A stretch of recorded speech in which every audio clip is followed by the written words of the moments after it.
Episode 23. It was already 11 o'clock when Chen Guo woke up. Near noon, he used to have a regular life, rarely sleep in, but yesterday the 10th district was newly opened. I followed the new guy and watched the fun, and I went to bed late. The result is calculated. The time is calculated. I found out that this sleep has also been 8 hours. Stretched with satisfaction. Then I got out of bed. Chen Guo lives in an internet cafe. To be precise, it is the suite on the 2nd floor, living in the same roof as the Zhu. Compared to Ye Shu, who had just emerged, Chen Guo was far more familiar with this environment. She had grown up in the Xingxing internet cafe, eating, sleeping, and doing her homework there. Ever since her student days, while others went home after school, she would head straight into the cafe, a habit that had caused no small amount of misunderstanding. The Xingxing internet cafe was her home.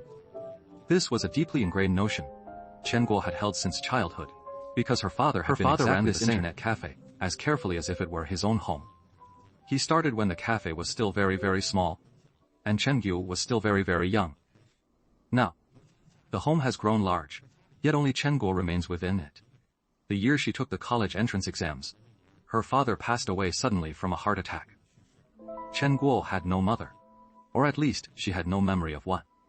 After their father's funeral, the relatives gathered to discuss the fate of the internet cafe, and the family's arrangements. Chen Guo didn't hesitate for a moment. He tossed aside his university acceptance letter and took over the internet cafe. Under the astonished gazes of his family and friends, he continued to run the business and look after the home, just as his father had. In the blink of an eye, 9 years had already passed. The current Chen Guo was fully capable of buying herself a comfortable home. Yet she never once entertained the thought, choosing to live right there in the internet cafe, because she felt it was just fun. He always felt at ease in the internet cafe. Chen Guo felt a profound sense of steadiness and peace. Perhaps this was the feeling of home. Even though she was alone, she was not lonely. The weather's lovely today. Standing by the window, Chen Guo gazed outside. The silvery, white world made the sunlight even more brilliant. That you should show off too, Chen Guo said jokingly. She picked up the photo of her and her father from the bedside table and placed it on the windowsill, facing the light outside. Washed up.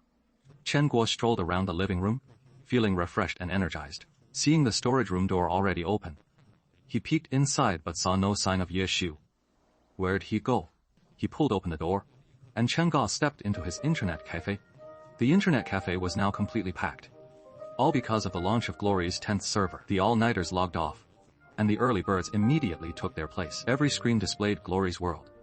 Each person wearing headphones, speaking into mics, laughing and roaring, as if they were truly there. Chen Guo went upstairs, reached the front desk, and asked the girl on duty about Ye Shu's whereabouts.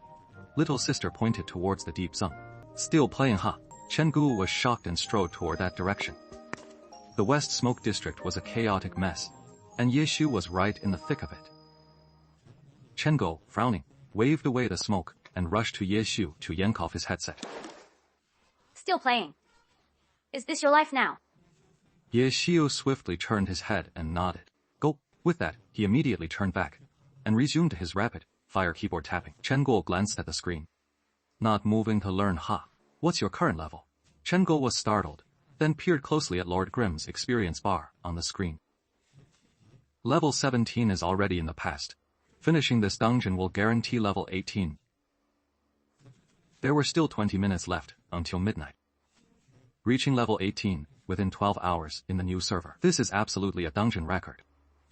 While the game system itself doesn't track such statistics, on forums and similar places, countless players used these statistics to prove how incredibly skilled their leveling was.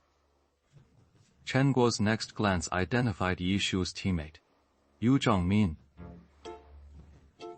Chen Guo suddenly felt she had seen this name somewhere. Upon careful thought, he immediately recalled. Isn't he the one spamming you last night? Yeah. Then why are you teaming up with him? Because he spammed the chat. No one will group with me now. That's not what I asked. I'm a grown adult. Should I spam the chat and argue with him? Chen Guo still didn't understand. Even if Ye Shu didn't mind, why would the other side accept him onto their team? What on earth happened? I suspect they initially invited me to join their team to set me up. But later, seeing my excellent play, they found me useful and let it go. So, you're just content to work for them. Have you no shame? Chen Guo felt furious on Ye Xiu's behalf. It's nothing really.